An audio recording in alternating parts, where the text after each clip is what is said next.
Okay, well, I'm going to go ahead and get started with the introductions, just because we have a lot of information to get through today. We want to make sure we cover everything. I want to welcome everyone to tax filing requirements for small businesses. We have our presenter, Ina Kisseleva. She's done a presentation for us before. She's fantastic, and she's going to be providing you with a tremendous amount of information.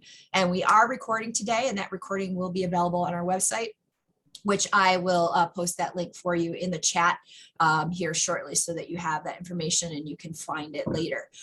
We also want to welcome today, we have East Cambridge Savings Bank. We have some representatives from there today. They are sponsoring this financial health series that we've been offering. This is the fourth in the series, and we will be starting up again in the fall. So please watch the newsletter for that information. And I'm going to go ahead and let Johnny Long, I'm going to introduce him, and he's got a few things he wants to share with us. Thanks so much for the introduction, Teresa. Welcome, everyone. Again, I'm Johnny Long, a business banker at East Cambridge Savings Bank. What's really unique about our bank is we're a mutually owned bank, meaning we don't have any shareholders that we have to report to. And being mutually owned allows us to reinvest right back into our local communities. And that includes our small businesses, whether it means providing no-cost bank options or small business loans. And to further highlight our commitment to small businesses, we've recently introduced our new Express Loans, where we offer a streamlined loan application in just under 5 minutes for applications anywhere between $5,000 to $250,000. And we chose to partner with Score because we know as a business owner, at any stage of your business, you're busy managing your day-to-day. And while it's important for us to offer products and services to meet the needs of our business community, it's equally as important for us to be a resource provider. We really enjoyed our partnership with Score thus far, and we're excited to offer this last workshop as we end our spring series and prepare for our fall series. And before we begin, I'd also like to highlight my colleague, Curtis Jones. Curtis is here from Infinex Financial Group, located at East Cambridge Savings Bank. And he will be here to answer any questions you have about financial planning for your business. And I will turn it back to you, Teresa. Okay, great. All right, quickly want to tell you about Score in case you are not familiar. Score offers a lot of benefits to those that are trying to start a small business or already are in business. One of them is training, which is this webinar as you're all here today with us. We also have very robust websites that offer tons of information, and I'll make sure you get those links to the websites in our district as well. The most important thing that Score does is mentoring. Our mentors are volunteers from all different backgrounds and experiences, offering free and confidential advice and mentoring for you to, like I said, start your business, or if you're already in business, to help grow that business. Score is a national organization, and we do have a database of volunteers to draw from nationally if we, for some reason, can't answer your question at the local level, which rarely happens because we got great people that volunteer for us. If you want to get a mentor, super easy. You can put a note in chat and I'll make sure the right chapter reaches out to you, or you can go to the chapter websites listed here. And again, I will put those into the chat after this. If you already have a mentor and it's been a while, reach out, bounce your ideas off of that you're thinking about giving a try, and they can work with you to grow that business as well. Okay. Very important today, we are going to use the Q&A tab for questions. I do anticipate a high number of questions. So if you have a question for the presenter or a question for East Cambridge Savings Bank, please put that into the Q&A and we will get those questions covered at the end of the presentation. Definitely chat for comments and other questions that you may have that are not to be asked to either the presenter or East Cambridge Savings Bank. Okay, so I'm going to go ahead and stop my share and I'm going to turn it over to Ina. If you want to go ahead and take over, it's all yours.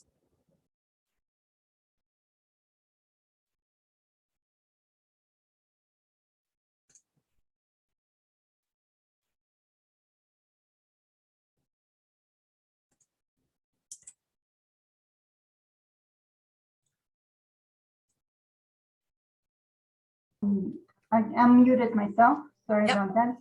Can you see my screen now? Yes. Yep. You're all set. Okay, sounds good. Thank you. Hi, everyone. It's good to be here again. I love presenting for SCORE. I've worked quite a bit with small business owners in the past, and I understand and was business owner myself. So I understand the struggles that small business owners usually go through in trying to figure out, what to do, how to do it with their business, and so on and so forth. Quick disclosure, this presentation was prepared solely for general information purposes and is not intended to provide and should not be relied on for accounting, business, financial, investment, legal, tax, or other professional advice or services. Before making any decision or taking any action that may affect you or your business, you should consult a qualified professional advisor. The speaker shall not be responsible for any loss sustained by any person who relies on this presentation. A bit about myself. I've been in tax for over 20 years now. Most of my experience comes from public accounting, and I also worked for a number of multinational companies. And currently, I'm a leader of the International Tax Group at HBK CPAs and Consultants. It's a CPA firm that's headquartered in Ohio, but my personal office is actually in Naples, Florida, where I recently relocated from Massachusetts. And that's why I'm presenting for SCORE New England, because I used to live in Massachusetts, but recently we decided to relocate. We like sun and sea a little bit better than snow. So. For our agenda, usually what I like to do is talk about what to consider when you're starting business. We will discuss or review various types of entities, registration process. We will talk about a little bit about different types of taxes, how to maintain your records, and we'll talk about some, I think, important tax planning opportunities, not opportunities, but more like a process, something that as a business owner you should consider. And also we will talk some tax deductions that are available for 2022. So as you're sitting and thinking that you're going to start a business, and there are various considerations I think that you need to go through before you can make a final decision whether you should go into business or not. One of them, first of all, is you need to understand whether the activity you will be performing actually is a business or a hobby. The other thing is, you need to consider what type of entity this business is going to be operating in. Is it going to be a sole proprietorship, an LLC, a partnership? What is it? Maybe an S corporation or corporation? And what are the differences between each of those entities? You also need to understand how or what is your tax obligation? How is it computed? How do you come up with it? When you go to an accountant, you should be able to ask good questions and prepare yourself for the meeting. The only thing I also want to suggest is that if you're not sure what questions to ask, it is okay. Because even if you think some questions are stupid, or you might be ignorant with regards to taxation or accounting, that's okay, because you can learn it, and you just need to understand what exactly you don't know and seek advice or help of other professionals to assist you with that, that process, because accounting and taxation are very important to running a business. And I'm sure our colleague from East Cambridge Bank will agree with me that when you come to ask for a business loan, one of the things that they will look at is your financial statements or tax returns. Those have to be reliable, and because that represents your financial situation of your business and your personal financial situation. Also, you need to consider having a bank account for your business, perhaps a separate credit card if necessary. I know that there are some limitations on whether you can apply for a credit card for your business at the beginning. You should also consider what the allowable business deductions. Some people sometimes pay for something and they think it's a deduction, but it actually could be, they pay themselves a dividend and they think dividend is a deduction, but dividend actually is not a deduction for calculation of your taxable income. Well, let's say they purchased a piece of equipment and they think it's also a deduction, but actually it is not. It has to be capitalized because it's a fixed asset, and then it's required to be depreciated over a period of time. So understanding all of those nuances is important when you run a business. Also, you need to consider what tools you will need to run your business.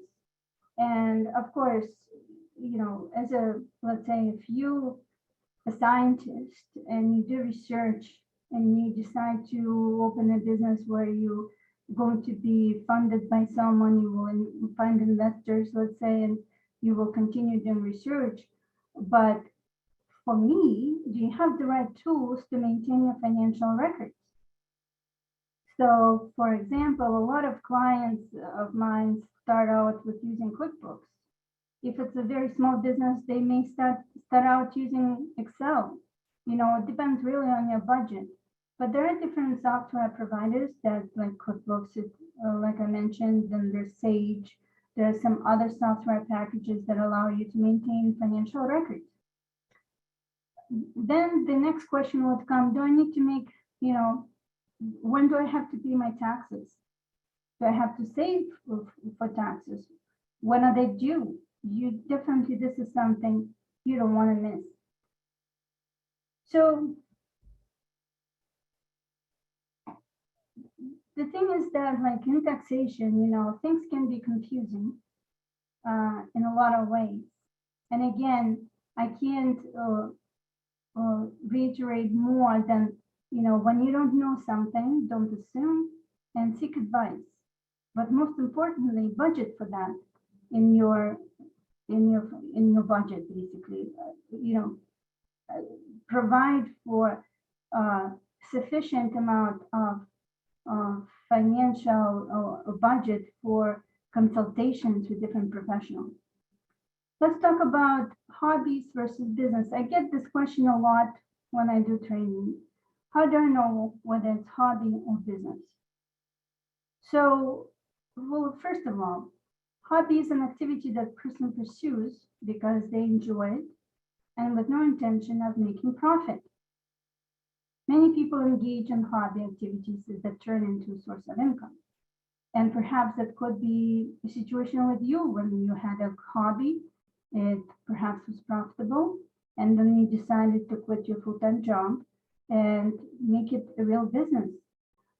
Usually people operate a business with the intention of making a profit as opposed to hobby.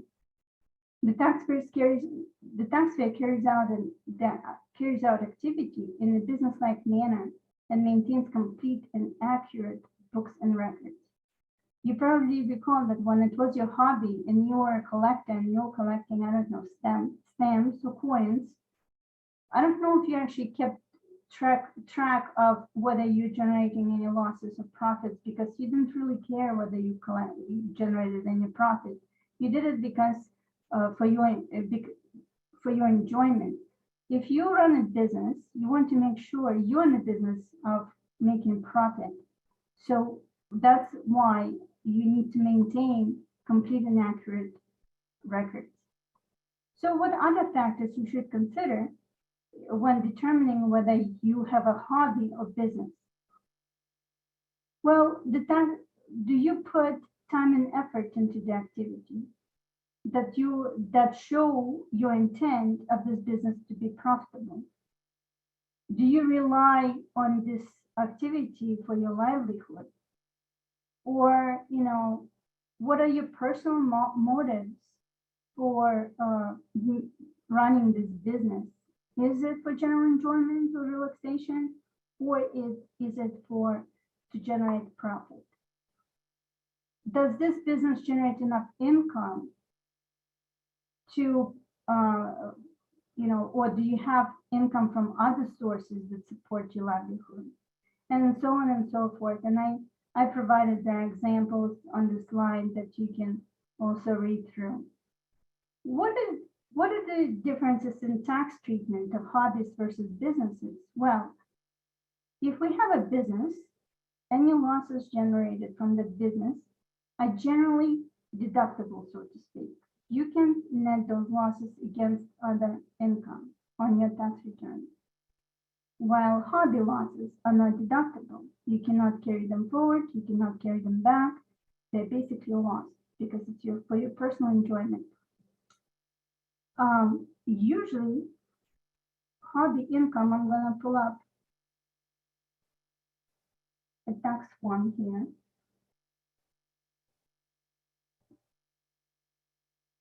I hope you can see it. So if you had, let's say, a sole proprietorship or or one member LLC, which is treated as disregarded entity, and you reported it as a business income or loss, it would flow through to this on the tax return to this line 3, business income or loss, at tax schedule C. Right here on line 3, that's where that number would come up. If you had hobby income, that would be reported on the schedule 1, line 8, under other income, under I, activity not engaged in for-profit income. Okay, so continuing on. I hope this helps. And Teresa, feel free to interrupt me if there are any questions that relate to a specific slide. I'll be more than happy to answer them immediately. It will add to our discussion. So let's take a look at what type of business entities we have available in the United States specifically. Well, first of all, it's sole proprietor. And sole proprietorship is usually reported on Schedule C and attached to your Form 1040. Your Form 1040 is your personal tax return. Sole proprietorship does not require any registration. You basically just start the business. You don't need to register it with the Secretary of State. If you want, you could obtain an EIN number with the Internal Revenue Service, especially if you have employees, then you have to obtain an EIN. But otherwise, if you're just a sole proprietor, you have no employees, you don't really need an EIN number. The other form of business is limited liability company. This is a very interesting form of business entity because it's considered what it's called hybrid, because you have different options in operating limited liability company. And I'm sure you've heard of it a lot and everybody talks about it because it's the reason for it is because it's very flexible. For example, if you are a single member LLC or sole member LLC, right? You're the only owner of this LLC. It's by default for US tax purposes is considered a pass or a disregarded entity. What this means, the IRS basically doesn't see it for tax purposes. And just like sole proprietorship, it is reported on Schedule C and attached to Form 1040, your personal tax return. The difference between sole proprietorship and limited liability company in this case is the legal protection, extra legal protection that LLC gives you as opposed to sole proprietorship really doesn't give you any legal protection. Let's say if you have a partner and you decided to open a business and you said, let's create an LLC. The default treatment for an LLC when you have more than one members is partnership. This means you have to file Form 1065. It's actually a separate tax return that you need to prepare, and then partnership gives you Schedule K1 that reports income and deductions to you, and then you report it on your personal tax return. What else can it be? LLC can also elect to be treated as an S corporation, and that's a separate tax return as well. It's completely different from a partnership treatment. Although it's a pass-through entity, but there are different set of laws applied to S corporations. In this case, you would file Form 1120S for small business or subchapter S of the Internal Revenue Code that governs the operation or taxation of S corporations.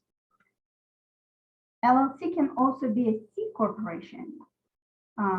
It's just our conventional corporation that you normally see, and that files Form 1120. C corporation is governed by the laws of subchapter C of the Internal Revenue Code. Now, what other forms of businesses do we have? We have general partnerships, limited liability partnerships, and so on. And those also file Form 1065. We also have S corporations. So, for example, if you decide to operate as a corporation because you need that legal protection, and for your business model, corporation is the better model, especially from a legal standpoint of view. But you would like it to be a pass-through entity because it's a small business. You have a right to elect to be an S corporation. And then you would file Form 1120S. There's specific qualifying requirements or requirements that you have to qualify in order to make the selection, though. And then finally, our conventional C corporation that files Form 1120. So what do we usually go through? What is the business registration process, so to speak? Well, first of all, once you go through that process that we discussed, a couple slides ago, that, you first determine whether it's a business, what type of business. The first thing you probably do is figure out what's going to be the name of your business. So how do you register the name? Well, you go to, generally speaking, in Massachusetts, you have to go to the Secretary of State and reserve the name. This ensures that no other business has the same name. Then you register your business with the Secretary of State. I provided a couple links here. And just a second, I'm gonna use a pointer so you can see right here. And so at the end of the session, I believe Teresa will share my deck, my presentation deck with participants, or it will be available on our website. I'm not sure exactly, but Teresa, I'm sure will discuss it later on. Then you basically can go to this website and register your business. However, I strongly suggest that you perhaps use an attorney to register your business.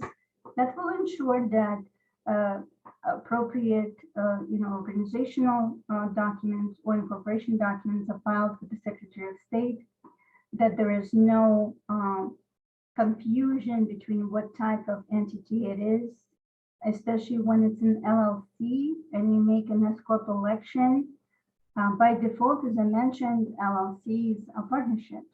So when you look for the organizational documents for an LLC, it sometimes references codes that apply to partnerships.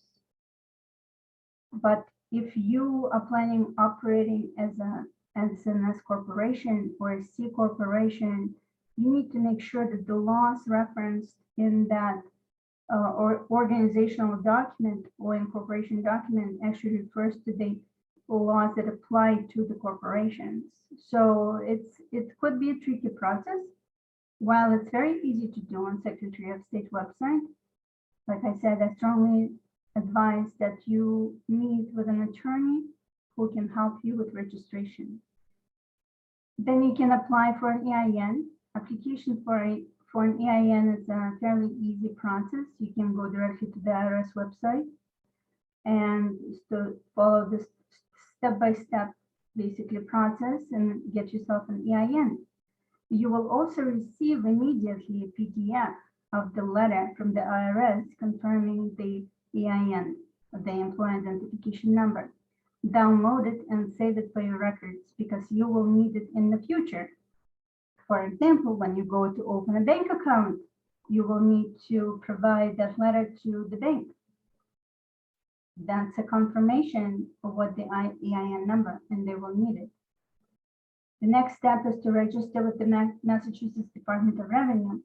I have provided the Mass Tax Connect link here where you can register your business. It depends on what taxes you would be subject to. For example, if you're a corporation or an S corporation, you would register for excise taxes, corporate excise taxes. And then you perhaps would be selling inventory and will be collecting sales tax, and you also will be paying use tax. So you have to register for sales and use tax. If you will have employees, you have to register for payroll tax. If let's say you couldn't reserve the name that you wanted, or you operate as a sole proprietor, but you want your business to have a name, you can register doing business as or DBA name with the town where your business is located. Usually in Massachusetts, that's how you do it. You register with the town where your business is located. In different states, it could be a little bit different terminology used as opposed to doing business as. It could be a separate name that you actually register either with the state itself or the county where the business is located as opposed to town. Okay. So what types of taxes do we have? Well, first of all, the most, I guess, famous taxes I would say here. There are myriad of other taxes that you might be subject to, but it really depends on the type of business you're running. So for federal, right, we have income tax, we've got payroll tax, withholding taxes. Withholding taxes here, what I'm referring to specifically are, so payroll tax is what I'm referring to is basically if you have employees and you have to withhold, FICA and Medicare and income tax and, pay for your half of the FICA and Medicare. Withholding tax, what I'm referring to here is that if you are paying someone as a subcontractor, they're independent, considered independent, and then you issue Form 1099 to them at the end of the year. Sometimes you might be required to withhold taxes. Also, if you engage someone who is foreign and they come here to perform services for you, or you have some sort of other arrangement to pay interest or royalties to someone overseas, for example, you might be required to withhold taxes from those people. In Massachusetts, the most probably famous or taxes that kind of come to mind is, first of all, income tax. We have net worth tax and tangible property tax. So these three usually apply to S corporations and C corporations. In Massachusetts, these entities actually pay three types of taxes. And it's the highest one of them, or the minimum tax in Massachusetts is $456. Actually not the highest, it's the combination of the three. Then we have sales and use tax in state level. We have payroll taxes again at state level. We have also local property taxes that you usually pay by city or by town where your business is located. Usually you will receive an assessment from the town and you have to report a list of assets that your business owns, and then they basically send you an assessment. Also in Massachusetts, if you have to file unclaimed property tax return or unclaimed property return. This is when you issue gift cards, for example, and they go unclaimed, okay? Or somebody purchases a gift card from your business and it never gets claimed, then you actually have to report that to the Commonwealth of Massachusetts and submit that money to them. And then I don't know if you're aware of that, but sometimes you can actually go on Massachusetts website and you can search for unclaimed property. And sometimes some people find, money sitting there in their name waiting to be claimed. So this is it. We do have a couple questions. Yeah. In the business registration section, is that applied to a sole proprietor as well, or only for an LLC? So on the business registration, like I mentioned before, sole proprietor, if you will be conducting business as a sole proprietor, you don't have to register with the Secretary of State. This step is skipped. But it does apply to LLCs, corporations, and partnerships.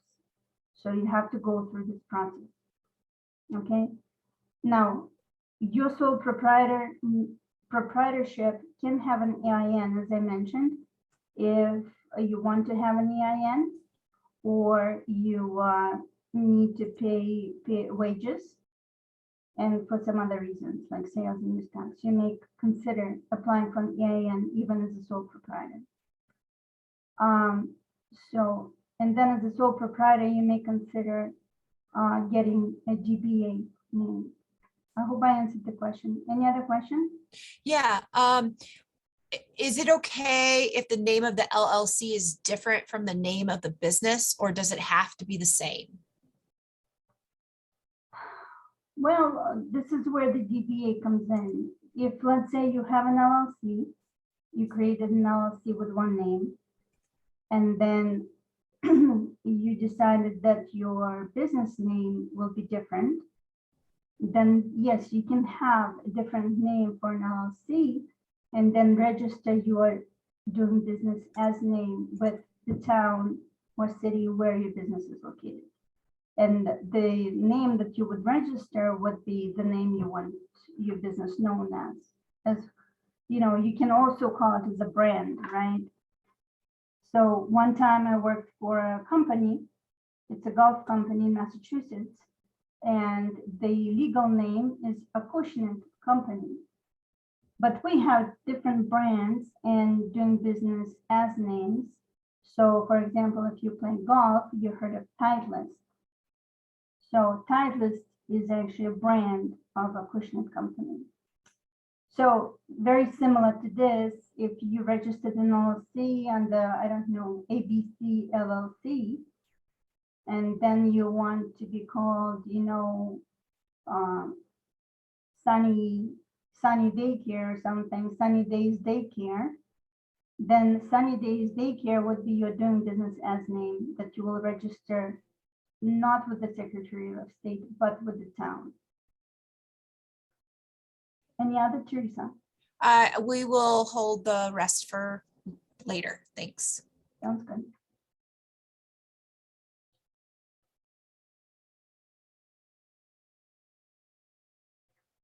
So some of the advice with the maintenance of records. Well, first of all, what I would advise is that all expenses, business expenses, need to be kept separately from your personal expenses. Mixing personal expenses with your business is not a good idea, and it's actually a possibility that IRS may reclassify your business as a hobby.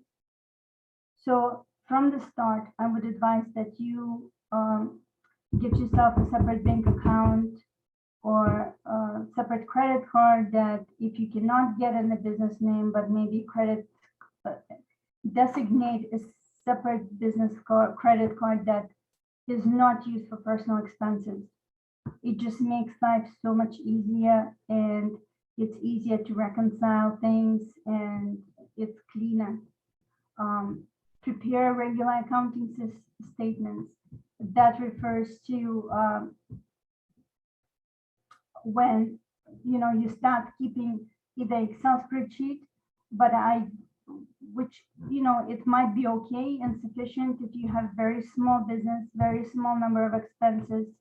But having a QuickBooks, or I wouldn't recommend Quicken. Quicken is really for your personal finances, but Sage or QuickBooks could work. And now both of those platforms offer online platforms that you can use, so you don't even have to download it onto your desktop, and you can access it from anywhere. So I guess before going to your accountant to do your taxes, organize all of your expenses, pull the information together in separate categories.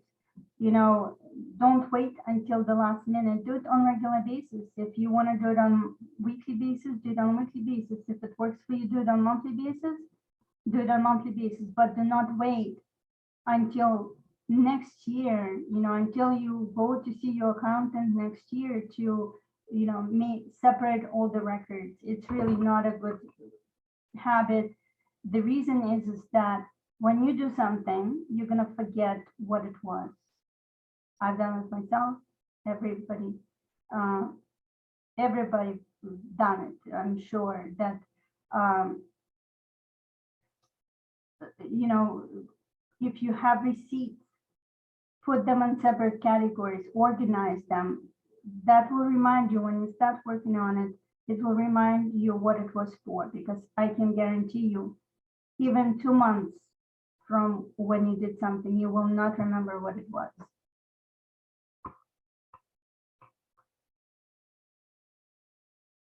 If you have accounts receivables, if you operate on accrual basis or inventory balances because you're maybe retail business, make sure you count your inventory and you collect your receivables in a timely manner.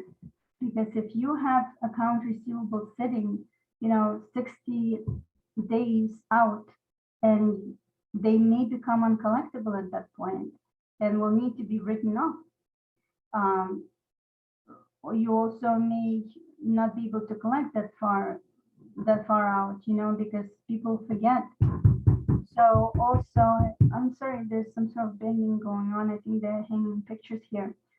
But nonetheless, if you have inventory, make sure that you have, write off your obsolete or unusable inventory when appropriate. Don't hold it on, on your books.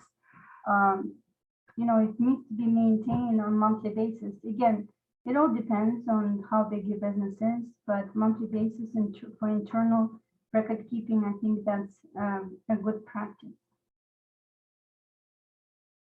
Review equipment purchases. So when you go to your accountant, put together a list of assets that you purchased during the year, such as equipment, furniture, fixtures, any improvements you did, leasehold improvements you did, any machinery you purchased perhaps. Put a list together.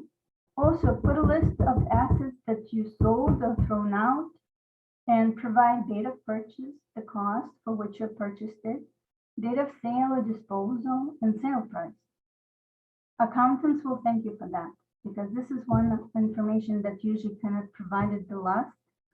And I can tell you that sometimes QuickBooks, when you just book an entry, it's just not enough information.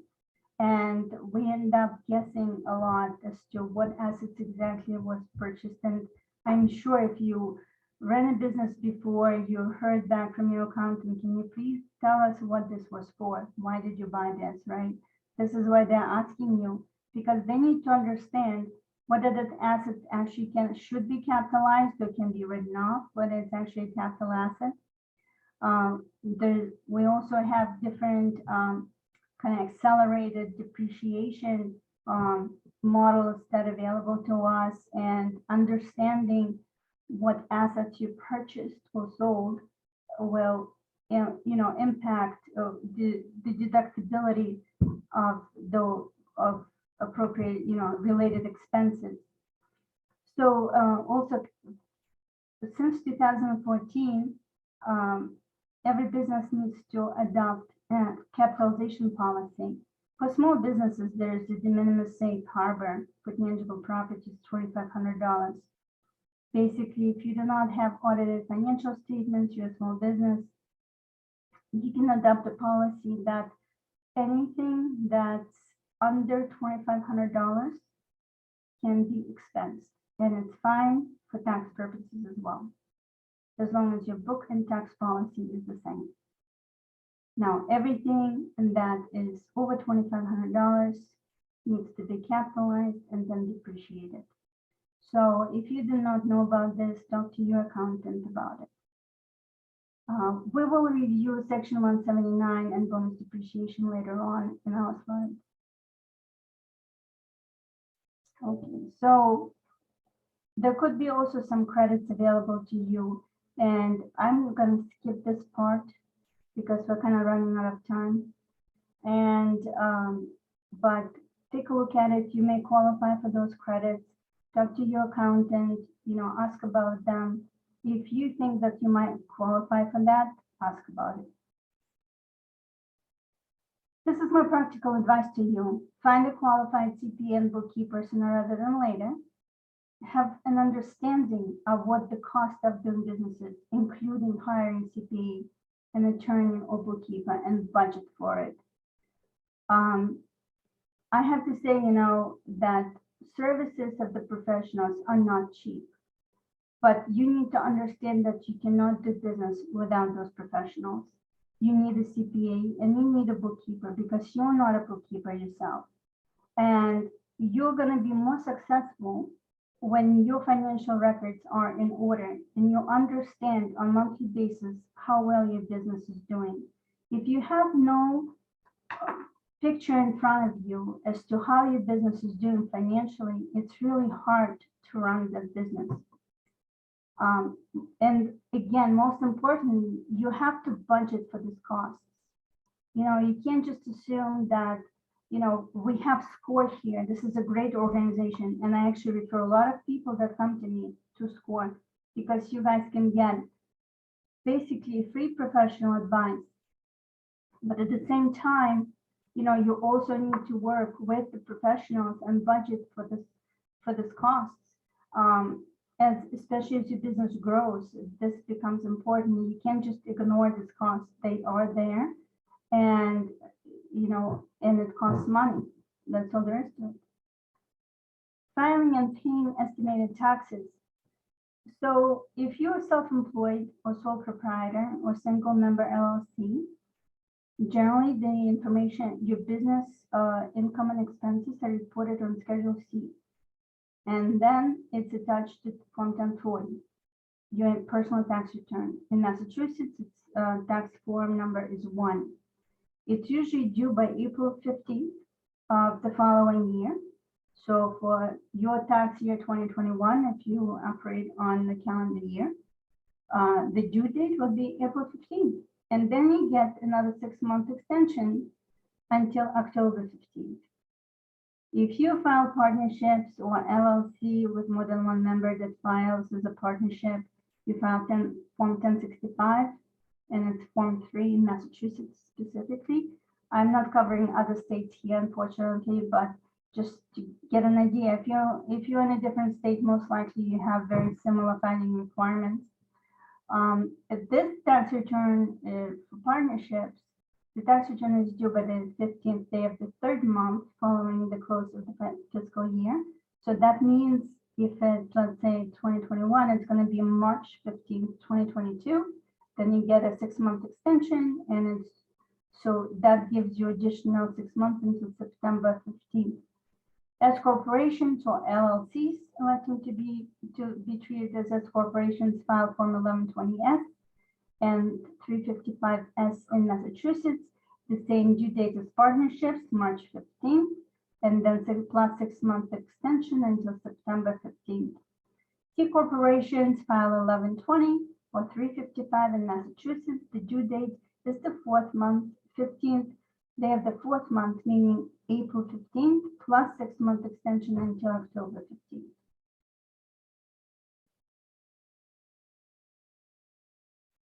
So while we just discussed basically your annual filing requirement, income tax filing requirement, you know, your tax, you should consider and think about tax on honestly like year round, and you can plan for it.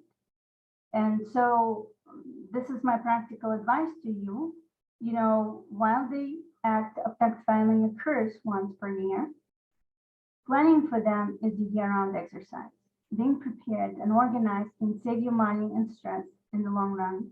The tax code is constantly evolving to reflect political pressures and economic realities. And the wise business owner keeps abreast of the news and takes full advantage of every benefit presented. If it's available to you, you should claim it. Don't miss it. Paying estimated taxes. So estimated taxes due on quarterly basis, usually in equal, installments to 25%. In Massachusetts, it's a little bit different. In California also is another state that estimated taxes are paid in a different manner. So for example, in Massachusetts, we pay 40% corporate taxes were paid 40% in the first quarter, then 25% second quarter, 25% third quarter, and 10% the fourth quarter. The 1065s are exempt from estimated tax payments because they do not pay taxes. The owner pays taxes because the income flows through to the owner. 1120S, federal no taxes, as you can see, are due. There are some exceptions. But in Massachusetts, as corporations do pay taxes, so also you have to file on quarterly basis. 1120C is, C corporation that files 1120. It's a tax-paying taxpayer, and so it is required to pay estimated taxes for federal and state tax purposes. So said that, we just went through the second quarter of estimated payments that were due June 15th. The next estimate that's coming up is the third quarter. For corporations and individuals, it's due September 15th. And then the fourth quarter will be due for corporations on December 15th, and then individuals on January 15th. So this is really a good time to do some tax planning and preparation for the upcoming tax season, so to speak, for the business owners. And you can, to make sure that when you're ready to file your taxes, you are in fact ready, that you have everything available, you've collected all the information, you put together all the receipts, as we discussed, you do it on a monthly basis. So don't wait until even now or, January of 2023 to prepare for your taxes. Keep track of it on a monthly basis. And this is actually July and November is a good time to meet with your accountants and review your estimated tax payments. So if, let's say, your business is making more money or making less money, you probably will want to adjust your estimated tax payments, to make up for the difference, as opposed to keep paying the same estimates that are based on your prior year.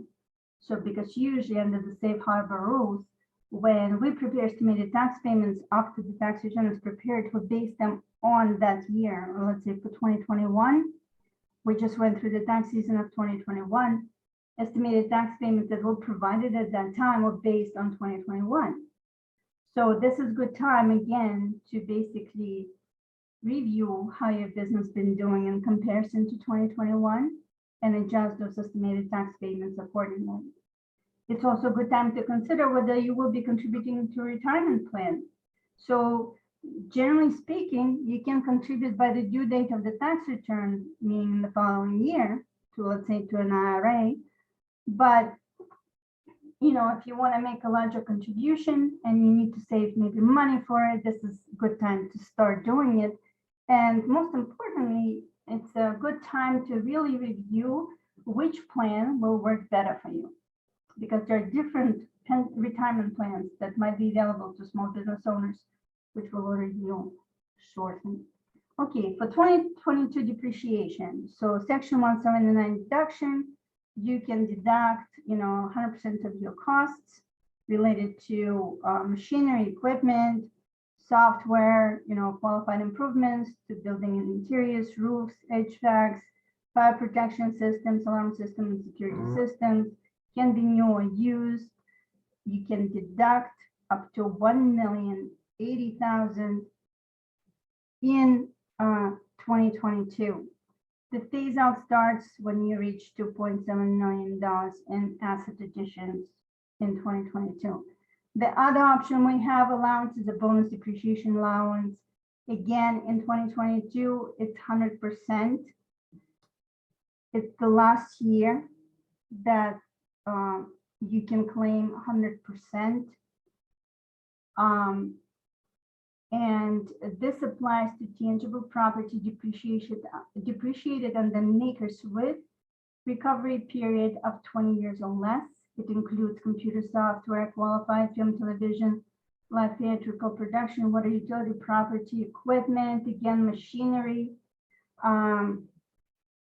machinery and home leasehold improvements, and so on and so forth. Now, and also, just like with section 179 deduction, it can be new or used, but if it's used, it has to be purchased from an unrelated party. Keep that in mind. Now, for 2023, the deduction is going to drop to 80% of the cost, and for 2024 to 60%. Just keep that in mind. Business meals deductions for, as you know, for 2021, it was 100%.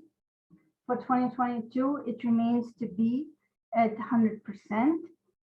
It's 100% deduction for cost of business-related food and beverages purchased from a restaurant. Keep that in mind. It has to be purchased from the restaurant. Other meals, 50% limitation. Home office. So this is something I also added this year because obviously a lot of small businesses, especially after COVID and during COVID, we all work from home. So this is some guidance that I provided here in the presentation that relates to home office. First of all, it must use a room or other identifiable portion of the home exclusively used for business on a regular basis. It cannot be a living room where you sit with a laptop in the corner or on a couch and your family watches TV in the same living room. It really needs to be a separate room in your house that nobody else really uses other than you for your business.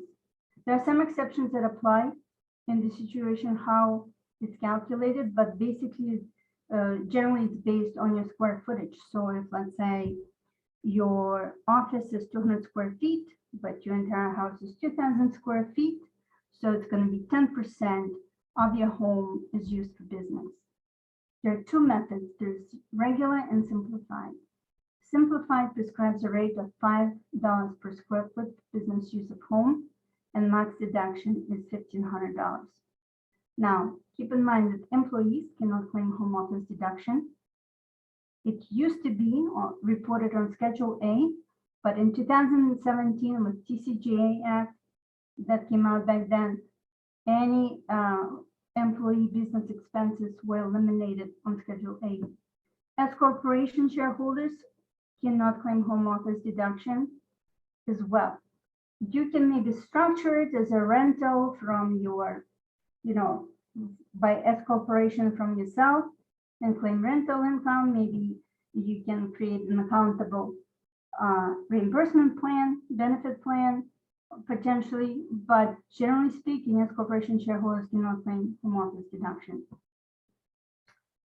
Now, quickly, just going through the regular method. So on the regular method, expenses divided between personal and business use. There are direct expenses that are fully deductible, and the indirect expenses, and they're figured based on the percentage of business use. So in my example, if your office is 200 square feet and your home is 2,000 square feet, 10% of related indirect expenses can be deducted as home office expenses. Now, in my experience, in my practice, what I've noticed is that regular method actually yields better deduction, higher deduction. Indirect expenses in this case include real estate taxes, mortgage interest, casualty losses, maintenance and repairs, utilities, insurance, depreciation. Depreciation, your accountant will calculate it for you. You have to provide the cost for which you purchased your house, and rent if you are not owning your home. And it's reported on Form 8829.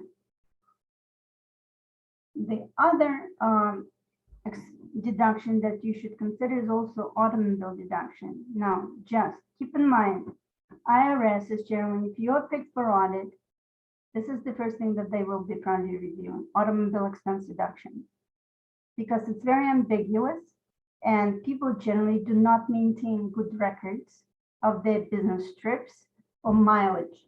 It is very important to keep track of your mileage, your total mileage for the year, and also business portion of the mileage.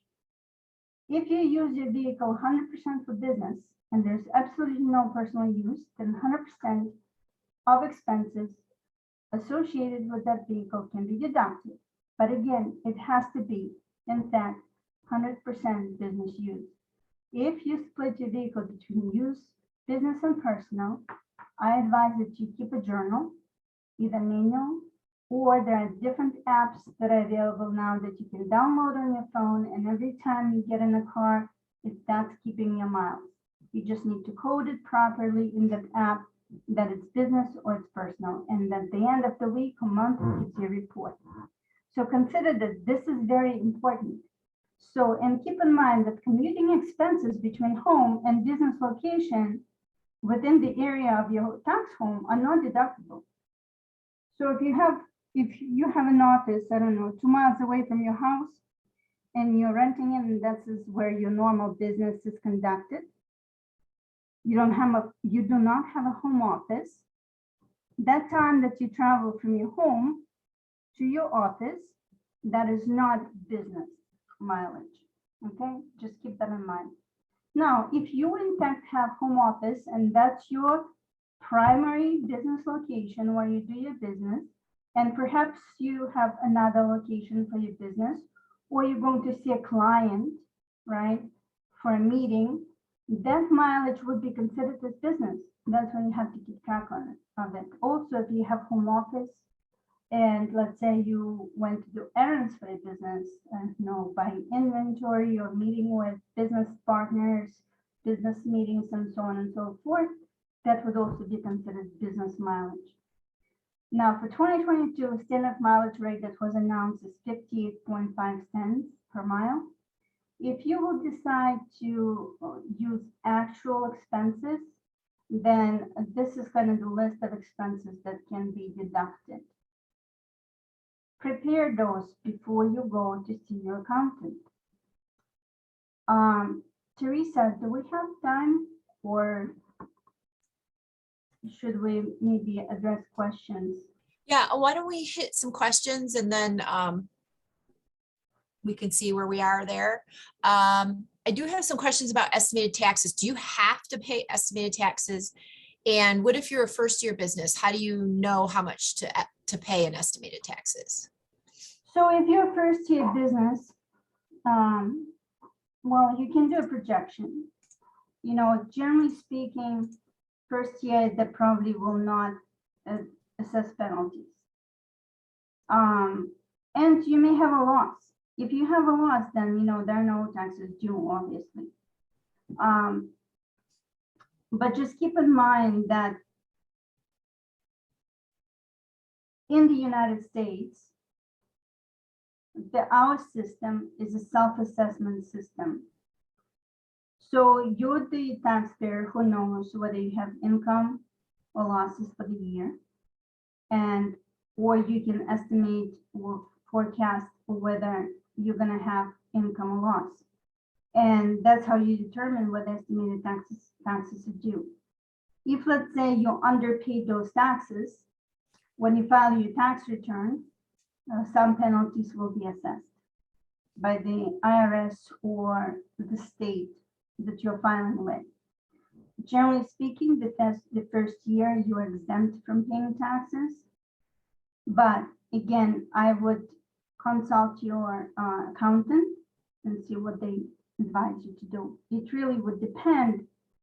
I think especially if it's the first year, I would recommend maybe meeting with your accountant in November, because you will have better business records by then, or should have at least, and should have a better idea whether you generated loss or profit.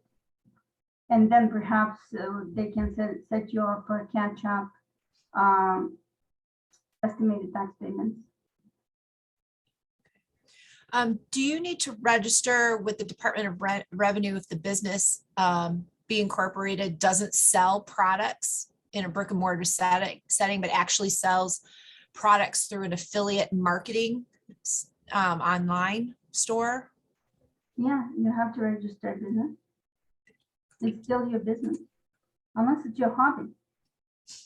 You know, your business, it's really regardless how you sell it, right? You have to account for it. Okay. I have somebody who has a very has a question about being registered in one state versus another state and where you pay taxes to. That would probably be a question we would need to refer you to an accountant, your personal accountant for.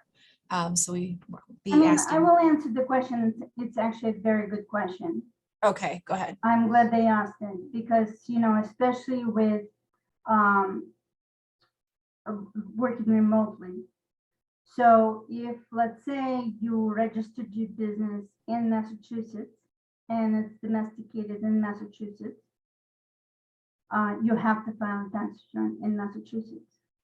If you conduct a business in another state and you develop what's called a nexus, and there are specific requirements when you meet nexus in another state, you may be required to file a tax return in another state. And you may have nexus in different states, in multiple states, and that's when you have to file in every state where you actually have nexus. Now, for the rest of the discussion, I'm going to refer you to your accountant, because it's a complex area. And it's really, we don't have time to discuss it. We can talk about just that for another 8 hours. There are ways to allocate your business between different states so they're not subject to double taxation in every state you file in. So I'm just going to say that. And I agree with Teresa that for the rest of it, yes, please refer to your accountant. Definitely talk to them about it. Okay. I actually have a bank question if any of our bank folks are there. They're asking if you're sole proprietor, do I need an EIN number to open a checking account, or do I need just to use my social security number? Oh, interesting question. Johnny, do you know the answer to that? I would say you might not need an EIN number to open up a checking account, right? Is that right, Johnny? That's correct. So you can do either or. If you are doing business as yourself, then you can open up just under your social.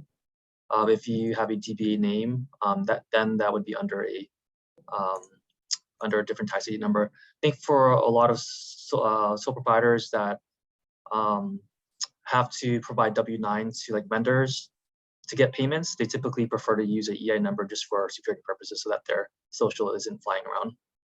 I agree with it. And some, in fact, vendors require that if you are sole proprietor, they may require you to apply for an EIN number. I don't think we have that requirement on the lending side, but in general, our borrowers do have an entity set up with an EIN number. I have a question about the home office deduction now. If you have two jobs, one as an employee and one as a sole proprietor, can you still take the home office deduction? What they, yes, you can. If you have a business, right, and you're doing it out of your home, yes, you can take a home office deduction, but it cannot be just for the home office deduction, right? You need to actually have a legitimate business to report on Schedule C that has income and expenses, not just expenses. Okay. I think that covers all the questions through the Q&A that we're able to answer today. So I guess it's up to you. Do you want to go ahead and wrap things up since we're past the 1 o'clock hour, or did you want to? Sure, let me just finish this up because I promised I would, address this, basically the contribution limits to retirement plans, because I mentioned that this is a good time to start planning for it. There are really good opportunities if you're making good money, to save for retirement.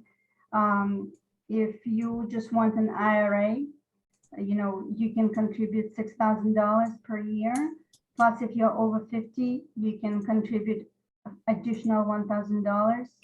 If you are self-employed or you are a shareholder in this corporation, you can set up a SEP IRA. And be careful with SEP, though there are specific requirements if you have employees, but you could contribute up to $61,000 or 25% of your compensation in SEP or self-employment income. This is really good opportunity to fund your retirement. Simple IRA, the contribution limits are $14,000 plus $3,000 contribution, a catch-up contribution if you're over 50, and then a 401k plan is $20,500 plus $6,500 catch-up contribution if you're over 50. This limits up for 2022. So consider this is a good time to start that process and put money aside, or even just open an account, even at East Cambridge Bank or Fidelity or wherever you want it to be. Now, I also want to mention the HSA contributions, because this is the health savings account contributions related to high deductible plans. If you are self-employed, we in Massachusetts, for example, we're required to have the health insurance, otherwise you're penalized. So if you have a high deductible plan, you may supplement some of the medical expenses through an HSA. It's pre-tax, and if you're an individual, you can contribute up to $3,650 in 2022. $7,300 for families, and additional $1,000 if you're 55 and over. And I believe I'm done. Sorry for a little bit of a delay, but I skipped a couple of slides. And as I mentioned, they will be available to you. You can review them. I think they will be helpful to you as well. But any other questions? I just got a question about LLC, but this is more of a legal question. So definitely reach out to SCORE to talk to one of the mentors about your question. It's not really an accounting question. So I think that brings us to the end. So I don't know if Johnny has anything he wanted to add here at the end. I am going to put up their little contact page for them, and I did put Ina's contact information in the chat as well. Great. I just wanted to thank you guys again for attending our fourth workshop, and we'll be resuming some more this fall. So if you make note of this link, we'll post the ones coming up this fall. Thank you. Thank you very much. Yes, that information should be coming out in our, hopefully towards the second half of August in our, the SCORE newsletter as well. So if you get that information, you'll have that so that you can register for the next, because this has been a fantastic series and full of lots of information for everyone. So anyway, thank you, Ina. And thank you, East Cambridge Savings pleasure. Bank. Thank you, this And court, for doing this with us. our pleasure. And thanks to all our attendees for joining us today. And you guys have a great rest of your week. Thank you. You too. Thank you. Have a nice day.